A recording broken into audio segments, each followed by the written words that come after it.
Boa tarde a todos. Permitam-me falar em português, que é a minha língua materna.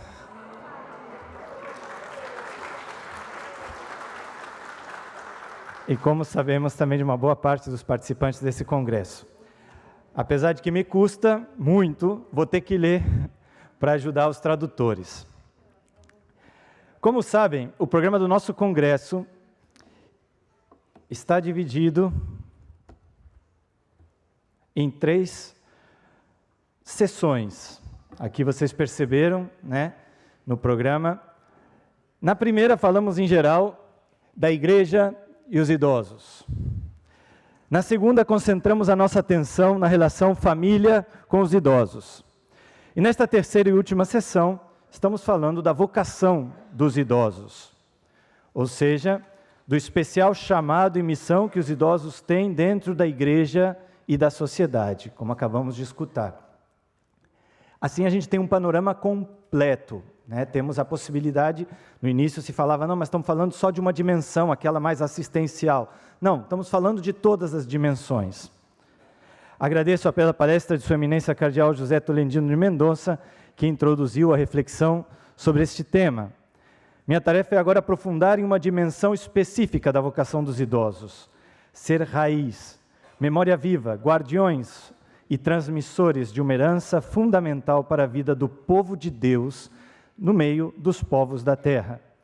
Nesse sentido, como agentes de pastoral, partimos da base de que existe uma espiritualidade e uma vocação própria dos idosos, própria da terceira e também da quarta idade, a qual precisamos conhecer e cultivar explicitamente. O título da minha exposição é Espiritualidade dos Idosos e as Raízes do Santo Povo Fiel de Deus.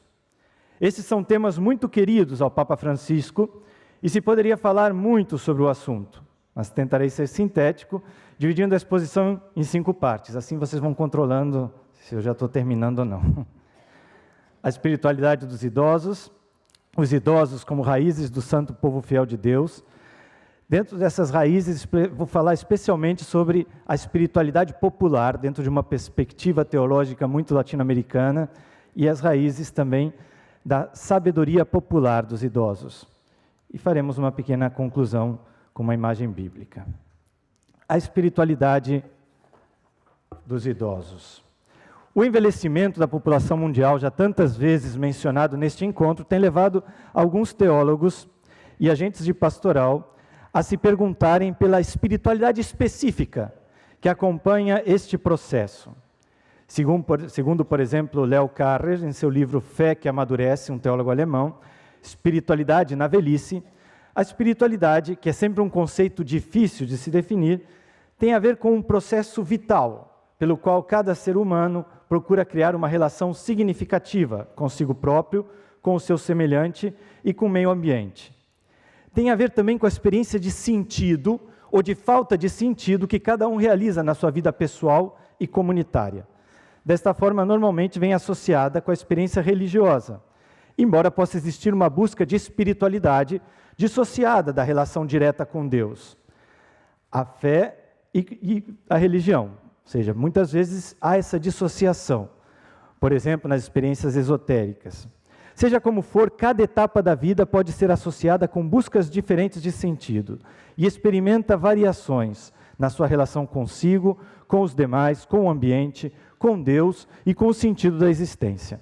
Assim também o confronto com as últimas etapas da vida e com a morte vem acompanhado de uma espiritualidade correspondente. Vários dos expositores aqui já tocaram esses temas, aqui serve um pouco como maneira de síntese. Trata-se de um período vital que convida a mergulhar em profundidade nas grandes perguntas da existência, com as suas polaridades e contradições. A pessoa se torna mais consciente dos seus limites, suas utopias e ideias se tornam mais realistas, experimenta o anseio de viver em plenitude, mas na prática constata a fragmentação da vida. Aprende a dar pequenos passos no presente com momentos de abandono e de entrega. A vivência dessa etapa tão existencial, muitas vezes vai acompanhada de uma busca consciente ou inconsciente de experiências de sentido e pode conduzir a um encontro mais intenso ou a uma redescoberta de Deus, da fé e da religião. A pastoral dos idosos deveria estar atenta para aproveitar este momento, pois a fé cristã pode dar uma contribuição fundamental para a espiritualidade dos idosos. Envelhecer é uma oportunidade para crescer na esperança. É uma ocasião para reforçar o amor ao Deus e ao próximo, sejam eles familiares, amigos ou a comunidade cristã. É um ensejo para aprofundar ou redescobrir a fé. É tempo para, como dizia Santo Agostinho, repousar o coração em Deus. Lembro lá da primeira exposição, que falava da importância também da oração do idoso. Em algumas culturas estamos acostumados a conviver com idosos cheios de fé, talvez seja o caso do Brasil, da América Latina, mas nos países ocidentais esta realidade vai se tornando cada vez menos comuns. Países marcados por um forte secularismo ou pelo comunismo têm produzido gerações inteiras de ateus ou de pessoas com fé muito frágil e incipiente. Por isso, se por um lado ainda temos a experiência de encontrar muitos idosos que dão um profundo testemunho de fé, não devemos considerar que a fé dos idosos é evidente ou é automática.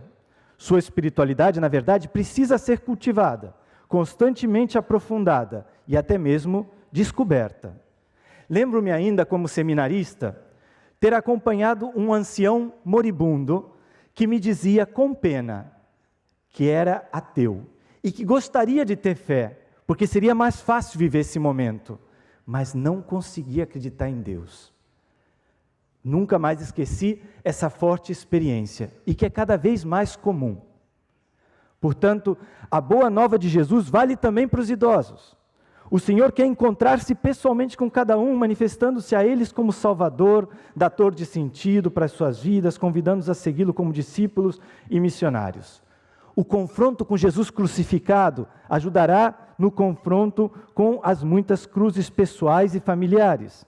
A certeza da ressurreição e a entrega a Deus, apesar das perguntas de sentido nem sempre respondidas, são experiências fundamentais para quem vive uma etapa vital marcada pelo balanço da vida. É tempo de fazer um balanço da vida, pelo aumento da fraqueza física, da possibilidade de adoecer, pelo confronto com a morte dos demais e, às vezes, desconcertante e surpreendentemente, com a descoberta da possibilidade da própria morte. Tantas pessoas que levam um susto nessa etapa, porque não pensavam que podiam morrer assim tão de repente, mas com certas situações se assustam. Na busca de compreender melhor a espiritualidade dos idosos e a correspondente ação pastoral que pode estar ao seu serviço, e aqui estamos falando justamente disso, de uma ação pastoral que está preocupada com todos os idosos, com aqueles que estão mais frágeis, com aqueles que estão cheios de saúde, com aqueles que estão, digamos assim, mais abandonados, mas também com aqueles que estão do nosso lado, na nossa casa. Ou seja, uma ação pastoral com os idosos. Nós devemos distinguir, muitos autores falam disso, a terceira da quarta idade. Já foi mencionado aqui também. Nos nossos dias, idosos da terceira idade ainda são muito ativos e, com frequência, exercem protagonismo em suas comunidades. Muitos dedicam bastante tempo a atividades de voluntariado. Somos testemunhas de que muitas das nossas comunidades eclesiais simplesmente não existiriam sem o trabalho voluntário, caritativo, evangelizador de tantos idosos que são sua alma e seu motor. Pelo menos essa é a minha experiência no meu país. Já a quarta idade está, em geral, eu começo a falar rápido, vou devagar. A quarta idade está marcada pela presença de doenças, de limitações físicas e psíquicas, que demandam muitas vezes um acompanhamento específico. Às vezes não, às vezes chegam com muita saúde na quarta idade, mas é muito mais possível de que isso aconteça. Aqui, por exemplo, ganham especial significado as visitas domiciliares, que a Pastoral da Pessoa Idosa faz, por exemplo, as instituições de acolhida, o acompanhamento espiritual, a vivência cuidadosa dos sacramentos, que importante é resgatar a Eucaristia, a reconciliação, a unção dos enfermos nessas etapas da vida, como também uma boa preparação para o momento crucial da passagem à eternidade. Junto à experiência e à fé cristãs, partindo da base de que, digamos assim, quanto mais somos cristãos, mais humanos devemos ser, os idosos deveriam ser convidados a viver também uma espiritualidade que cultive atitudes humanas saudáveis. Alguns estudiosos tentam comprovar que uma longevidade saudável está associada a condutas e atitudes que geram emoções positivas. Existem, não vou mencionar aqui todos os estudos, mas existe um estudo que fala dos 50 e tantos anos. Afirma que por volta dos 50 anos atingimos o ponto biológico determinante, que definirá a forma que envelhecemos. Como eu tenho 49, estou exatamente nesse momento, né? Então, a partir daqui, tenho que tomar cuidado com que tipo de atitudes nós vamos ter, porque disso vai depender a nossa velhice. E aí, tem um autor que fala de um alfabeto emocional, né? Ele se chama, é um geriatra argentino, Juan Hitzig, e fala, por exemplo, que condutas S, como, por exemplo, serenidade, silêncio, sabedoria, sabor, sorriso, funciona em português e em espanhol, né? Mas nas outras não sei se funciona. Mas essas atitudes S geram, essas condutas S geram atitudes A, ânimo, amor, apreço, amizade, aproximação, etc. Por outro lado, condutas R, como por exemplo, ressentimento, raiva, rancor, repressão, resistência, geram atitudes D, depressão, desânimo, desespero, desolação. Não é muito difícil perceber que isso é verdade, mesmo sem grandes estudos, mas é importante observar que a dimensão humana, as atitudes humanas saudáveis são importantes. Eu acho que muitos de nós temos essa experiência de ver pessoas idosas ativas, sociáveis, sorridentes, e isso transmite sempre muita paz, muita alegria, e nos ensina que é bom envelhecer dessa forma. Eu tenho na comunidade padres que eu digo, eu quero envelhecer como esse, mas não como esse, né? Ou seja, pessoas que transmitem também atitudes humanas. E isso também é espiritualidade, né? Gostaria então agora de passar para um outro ponto.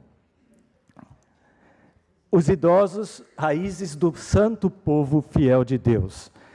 Porque é o acento que nós queremos dar nessa exposição. Essa dimensão, a expressão santo povo fiel de Deus, é muito usada pelo Papa Francisco. Contudo, nem sempre se entende o seu significado. O sacerdote jesuíta argentino Juan Carlos Scanoni, que foi professor do Papa, recentemente falecido e que tinha sido inicialmente convidado para fazer a palestra que eu estou fazendo agora, afirma que a categoria povo é ambígua, não por pobreza, mas por riqueza. De fato, a palavra povo popular em português ou em espanhol, pueblo popular, especialmente na América Latina, se pronuncia com um sabor especial. Não temos tempo para explicar aqui essa diferença, mas essa advertência é importante porque muitas vezes, em algumas latitudes ou em algumas línguas, não se entende, se interpreta mal a linguagem usada pelo Papa, por exemplo, confundindo com populismo. Pueblo não é somente toda a gente, todas as pessoas. E popular não é como soa talvez em inglês, popular, alguém muito conhecido, né? Mas alguém famoso, mas povo é um grupo humano organizado, com memória, cultura e valores compartidos, ou seja, com raízes próprias. E aqui tocamos o nosso tema.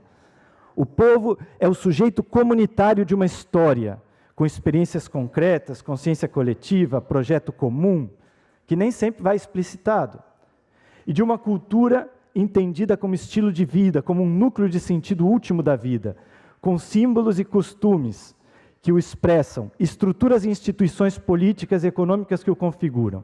Consequentemente, povo é uma categoria histórico-cultural. O Papa diria, inclusive, numa entrevista, me disse claramente, é uma categoria ético-mística. Mas aqui seria ir muito longe explicar isso. Mas vou dar só um exemplo. Aqui, sem saber muito disso, eu acho que vocês já perceberam alguma coisa do povo brasileiro. Isso que vocês viram aqui como manifestações de diferentes tipos, é algo de um povo. né? E que certamente cada povo tem as suas características, obviamente muito mais profundas algumas. Confrontemos-nos simplesmente com o seu uso em Evangelii Gaudium, a ideia de povo. Ali o Papa Francisco explica que para manifestar a sua salvação a cada ser humano, Deus criou um caminho, convocá-los como povo, e não como seres isolados. Ninguém se salva sozinho, nem como indivíduo isolado, nem com suas próprias forças. Este povo que Deus escolheu para si e convocou é a igreja. A igreja é assim fermento de Deus no meio da humanidade, porque o povo de Deus então a igreja, o povo de Deus encarna-se nos povos da terra. Então nós estamos sempre de alguma maneira encarnados, como Jesus se encarnou, nós também estamos encarnados nos povos da terra. E ali nós nos encontramos com culturas que devem ser evangelizadas. Cada um tem a sua cultura própria. Lúcio Hera, um teólogo argentino que foi referência para o Papa Francisco, aplica esse conceito da encarnação tanto no plano subjetivo do povo de Deus, nos povos, quanto no plano objetivo da fé na cultura. Então, o povo de Deus se encarna em povos da terra, no povo brasileiro, no povo inglês, no povo americano, e a fé cristã se encarna em diferentes culturas, numa relação mútua, que se fecunda mutuamente. E que um não tem que se sobrepor ao outro, mas tem que se fecundar mutuamente. Não vou muito longe nessa reflexão, porque isso é próprio da teologia do povo, que eu acho que é muito importante que nós conheçamos um pouco mais, para entender também este pontificado. E em tudo isso, vamos aos nossos idosos, os idosos têm uma vocação especial. Tanto como cidadãos em meio ao seu povo, quanto como batizados integrantes do santo povo fiel de Deus. Possuem um papel insubstituível na vivência e transmissão da cultura, da fé, das tradições e valores humanos e religiosos. De fato, em Evangelii Gaudium, o Papa Francisco também introduz o conceito de cultura, e chega ao ponto de dizer que a graça supõe a cultura, e o dom de Deus, a fé, encarna-se na cultura de quem o recebe. Então é muito importante esse diálogo com a cultura que recebe a palavra de Deus, que recebe a mensagem do Evangelho. Nesse horizonte de compreensão é fácil entender a importância dos anciãos, das gerações mais velhas. Tal como tem uma missão cultural dentro de cada povo, quem é que transmite a cultura no povo? São os anciãos. Podem colaborar também na missão evangelizadora. Dentro de um povo, a transmissão dos valores culturais se dá de geração em geração. São nossos pais e avós que nos transmitem os valores da cultura. Por exemplo, a gente sabe valores culturais dos japoneses, por exemplo, que são sempre muito ordenados, são muito respeituosos, né? São valores culturais. E nós, quando os recebemos como imigrantes, percebemos esses valores culturais. Mas de quem eles receberam? Dos seus ancestrais. E assim, a importância cultural. Vamos passar por aí.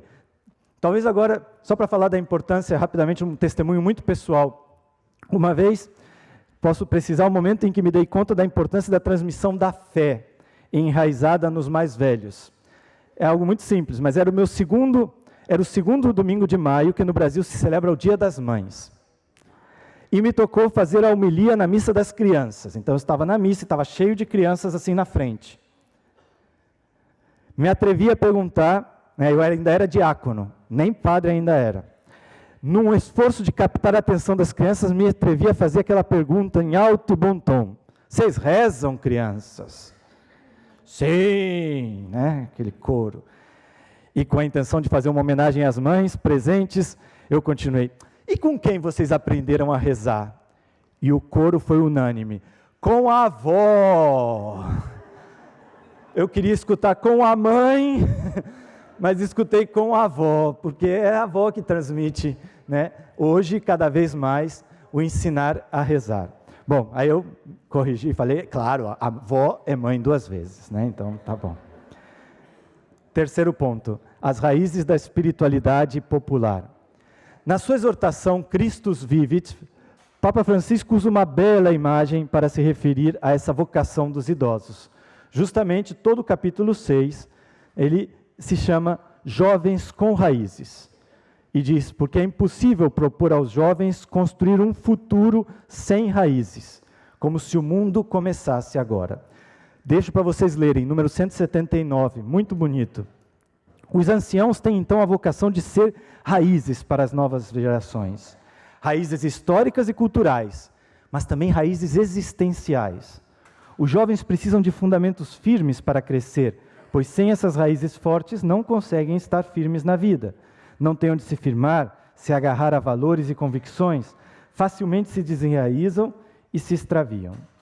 Eu que trabalhei muitos anos com jovens, antes de vir trabalhar no dicastério, eu trabalhei 16 anos com juventude. O nosso dicastério também é responsável pelo tema da juventude. E a gente percebia claramente quando um jovem vinha de uma família, digamos assim, um pouco mais estruturada, que tinha raízes, vinha mais seguro, vinha mais tranquilo, vinha com possibilidade de discutir, mas ao mesmo tempo também com fundamentos. Isso, todos os educadores fazem essa experiência. Então, acho que é só um exemplo também de como é importante dar essas raízes. Por outro lado, o Papa Francisco chama a atenção dos jovens para que não se deixem arrancar da terra dos seus antepassados, rejeitando, digamos assim, né, não ignorar a experiência dos mais velhos. Tudo isso já foi falado tantas vezes que eu não vou continuar aqui, mas leiam o capítulo 6 da Christus Vivit. E ele fala, assumam as vossas raízes, né? A partir dessas raízes, cresçam e floresçam. Nesse contexto, pais e avós, os idosos em geral, têm a missão de transmitir. E transmitir, obviamente, de forma simpática. Por isso esse sorriso desses dois aqui, né, que nos ajudam a ver a forma simpática de transmitir. Às vezes a gente tem a ideia, não, eu tenho que transmitir e transmito de uma forma séria, moralista, impositiva, né? Mas isso tem que ser sem gerar rechaço. A memória, a riqueza viva do passado, a bagagem cultural da sociedade se transmite com amor, com a beleza da fé. E o Papa fala em Christus Vivit que isso é um verdadeiro ato de amor para com as novas gerações. Esse ato de amor expressa uma verdadeira vocação dos idosos, como guardiães da memória. Ser raiz não significa, obviamente, ficar preso ao passado, né? Obviamente, a gente sabe que, às vezes, essa tendência, como uma âncora que não deixa o barco navegar, mas como ponto de arraigamento para responder aos desafios do presente. Não é olhar com saudosismo o passado, mas aprender do passado para encarar o presente e o futuro. E assim continua o Papa, né, na Christus Vivit. Eu imagino os idosos, declarou o Papa uma vez, não na Christus Vivit agora, como o coro permanente de um importante santuário espiritual, que sustenta um povo, no qual as orações de súplica, os cânticos de louvor sustentam a comunidade inteira. Portanto, aquela ideia, né, dos idosos como aqueles que elevam as preces a Deus, que fazem com que a humanidade suba a Deus, um santuário. Encher a cultura de um povo de evangelho, como um verdadeiro santuário espiritual, é o que acontece quando uma avó ensina o seu neto a rezar, quando convida a família a peregrinar a um santuário, quando lhes recorda a importância de rezar o terço ou fazer a novena de Natal. De fato, as expressões da religiosidade popular são formas muito concretas de espiritualidade, particularmente presente na vida dos idosos, mas não só deles, obviamente, que constituem formas privilegiadas de transmissão religioso-cultural da memória. Vamos ao Santuário de Aparecida? É algo que de tradição vai se passando de pai para filho. Todos os povos têm os seus lugares de peregrinação, por exemplo. Na realidade, muitos dos nossos países têm a graça de ter uma cultura ainda impregnada de expressões religiosas. Nesse caso, a fé se transmite naturalmente, quase que por osmose cultural. Não deixemos que isso se perca. Longe de ser algo negativo, como pensam algumas pessoas que se consideram, digamos assim, teologicamente ilustradas, começando por nós padres, as formas de religiosidade popular podem expressar uma verdadeira espiritualidade e mística do santo povo fiel de Deus, enraizada culturalmente. Essa é uma constatação, agora eu falo muito rapidamente, né, que vem desde Evangelii Nunciandi, com Paulo VI, que assumiu a experiência, especialmente latino-americana, para falar pela primeira vez, no pontificado dele, sobre a importância da religiosidade popular. E falou de uma forma muito positiva, como um meio, uma via de evangelização. Essas reflexões de Paulo VI foram retomadas por Puebla, a Conferência do Episcopado Latino-Americano em Puebla, que tem a reflexão mais profunda que vocês podem encontrar sobre a religiosidade popular e a sua importância. Depois, o documento de Aparecida, que foi escrito com a ajuda do Papa Francisco, também retomou esse tema. E o Papa, pessoalmente, nós nos conhecemos lá, trabalhamos juntos na Conferência de Aparecida, e sou testemunha que ele queria que essa parte estivesse muito bem escrita, para dizer a importância da espiritualidade popular. Ele diz, não só é uma piedade popular, mas é uma espiritualidade e chega a ser uma mística popular, que é o que encontramos no documento de Aparecida. Para os tradutores, eu vou dar um pulo aqui. Vou para a página 10. O Papa Francisco avançou nessa reflexão e fez uma reflexão, deixou para sempre, digamos assim, também fundamentado na Evangelii Gaudium, número 122 ao 126, a força evangelizadora da piedade popular. Por que eu estou falando tudo isso? Por causa da importância dos idosos como raízes, mas também dos adultos, também de todos nós, de valorizar essa transmissão cultural que se dá. As nossas culturas estão perdendo isso, e com isso nós estamos perdendo a raiz de muitos dos nossos povos. Para evangelizar, a igreja deve alcançar este núcleo simbólico, religioso, cultural do povo. É ali onde a igreja deve implantar a fé. Os idosos, então, no contexto dessa reflexão, nos ajudam a revalorizar o papel que eles têm na transmissão dessa espiritualidade. É muito mais que uma simples religiosidade, é uma espiritualidade. E é espiritualidade porque está marcada pelo Espírito Santo, diz o Papa. Convém, contudo, fazer ainda uma última observação sobre este tema. Seria equivocado reduzir o popular, espiritualidade popular, somente ao povo pobre, ou como sinônimo de povão, como nós falamos no Brasil. Sem dúvida, a espiritualidade popular traduz em si, diz o Pablo VI, uma certa sede de Deus que somente os pobres e os simples podem experimentar. E, de fato, é muito importante nós observarmos, olharmos, servirmos a espiritualidade dos pobres também materialmente. Mas, justamente, este deve ser o acento, o coração pobre e simples, que independe da condição social. É por isso que o Papa Francisco fala de coração de povo, quem tem o prazer espiritual de ser povo, quem está enraizado no santo povo fiel de Deus, tem a sensibilidade para entender tudo isso. De fato, as expressões de fé popular, que em geral são vividas por gente simples e pobre, manifestam a mesma experiência, diz o padre Fiorito, que foi um dos inspiradores do Papa Francisco. Manifestam a mesma experiência de outros setores do mesmo povo de Deus, nem tão populares, nem tão pobres. E um exemplo disso são os santuários marianos. Nós que peregrinamos sempre a Aparecida, vemos todas as condições sociais ali presentes. Porque quem vai a Luján se sente filho de Maria. Maria é mãe do povo argentino. Quem vai à Aparecida, Maria é mãe do povo brasileiro. E assim, nos diferentes santuários regionais ou nacionais, nós temos uma experiência comum de povo. É a casa da mãe de todos. Quarto ponto, as raízes da sabedoria popular. Como portadores da espiritualidade popular, os idosos expressam a sua vocação de ser raízes também da sabedoria de todo um povo. Em Christus Vivit, o Papa recordava a importância de estar aberto para recolher uma sabedoria que se comunica de geração em geração. Porque a ruptura entre as gerações não faz bem a ninguém.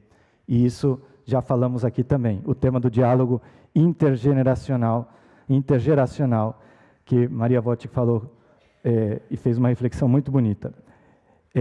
Pulo para o final da página. Neste contexto, devemos considerar o valor da sabedoria popular, muito presente na transmissão religioso-cultural.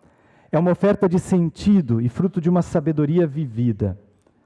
O conhecimento sapiencial não substitui o científico, mas o situa existencialmente, o complementa e o confirma. Todos nós já tivemos a experiência de escutar uma senhora velhinha, com muita idade, que nos dá verdadeiras lições de vida. Seja na igreja, seja na família, e às vezes pode ser os nossos avós, a gente fica assim, em português a gente fala babando, de boca aberta, da sabedoria dessa mulher, da sabedoria dessa pessoa. É disso que nós estamos falando. Onde recebeu, se ela não foi na universidade, se ela nem sabe escrever? Recebeu do Espírito de Deus, da vida vivida com Deus. E disso elas podem nos falar e muito. E temos que aprender com eles. Esta contribuição, digamos assim, da teologia do povo foi assumida em Puebla, justamente na sessão sobre a evangelização da cultura, que eu já mencionei.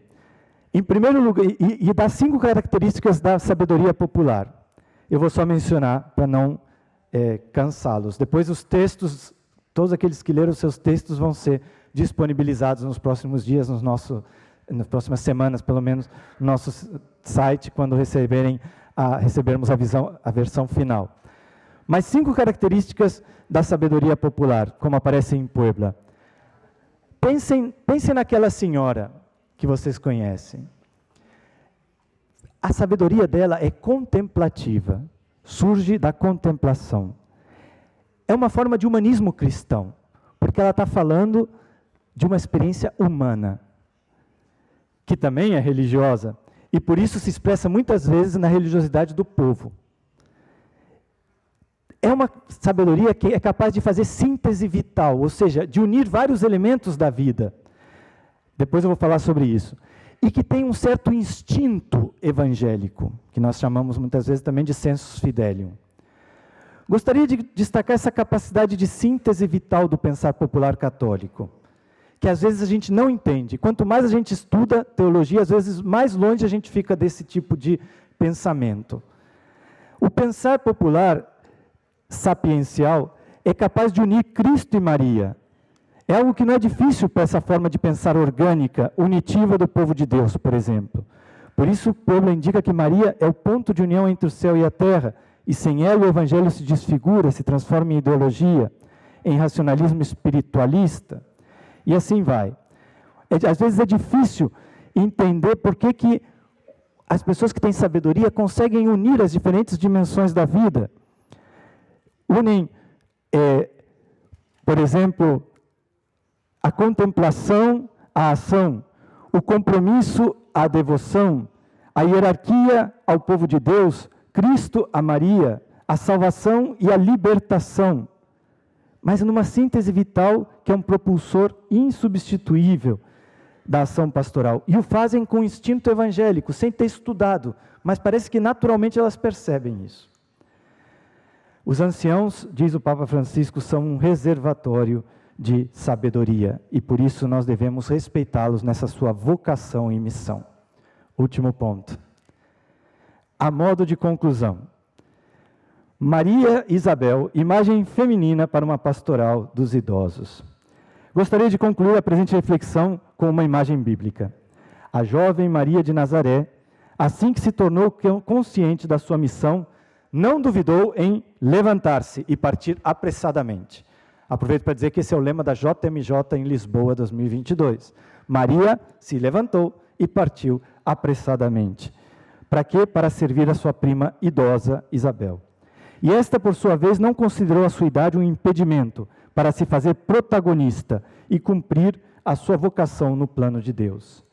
Maria entrega a sua força jovem para ajudar a sua prima, realiza gestos de amor e caridade, transmite a Isabel alegria, esperança, a força do Espírito Santo e, sobretudo, a presença de Jesus, que faz com que João pule de alegria. Permanece ali 3 meses, cuidando dia e noite de todas as necessidades daquela família. Mas nesse encontro de corações, também Maria recebe muito de Isabel, é evangelizada por ela. Isabel, por exemplo, profetiza e confirma a missão de Maria, aquela que acreditou. Bendita és tu que acreditaste. És a mãe do meu Senhor. Senhor aqui é a palavra grega que corresponde ao Adonai hebraico, reservada a Javé, né? Ou seja, é Deus. Ela confirmou para Maria a sua missão. Isabel, com aquela sabedoria e espiritualidade profunda, própria do povo de Israel, dos pobres de Javé, dos Anauim, confirma aquilo que o anjo Gabriel tinha anunciado a Maria. Evangeliza Maria e a torna mais consciente da sua missão. O fruto do encontro é o Magnificat, que é o canto de um povo, verdadeira síntese da história de salvação colocada por Lucas nos lábios de Maria, e que alguns poucos manuscritos antigos da Bíblia chegam a colocar nos lábios de Isabel, indicando que tais palavras, enquanto exaltação da obra de Deus, poderiam brotar tanto da jovem como da anciã, pois na comunhão eclesial gerada entre elas, as duas são anunciadoras da salvação de Deus. A jovem Maria se torna, assim, imagem da igreja que serve os anciãos, com prontidão e generosidade. E a anciã Isabel se torna a imagem de uma igreja formada por idosos protagonistas da evangelização, que conta com a sabedoria e a espiritualidade dos anciãos e se apoia na sua experiência de fé e de vida. Uma pastoral dos idosos que serve os anciãos e vive da sua força evangelizadora. Por fim, não é secundário o fato de que ambos personagens bíblicos sejam mulheres. Papa Francisco tantas vezes tem acentuado a importância do ser feminino da igreja, que é mãe e mulher. Uma igreja mãe de coração aberto, Evangelii Gaudium 46 a 49, que como Maria é mulher e mãe. E o Papa repetiu agora no dia 1º deste ano, a igreja é mulher e mãe, e encontra em Nossa Senhora os seus traços característicos, porque a igreja tem um coração de mãe. O ser feminino de Maria e de Isabel é a imagem de uma ação pastoral com traços e atitudes femininas e maternais, tais como o cuidado, a misericórdia, a acolhida, o amor e tantas virtudes facilmente reconhecidas nos rostos de nossas mães e avós, expressões carinhosas do rosto materno de Deus, sempre atento aos seus filhos mais necessitados. Que sejam estas as características da pastoral da pessoa idosa que queremos construir juntos. Obrigado pela sua atenção.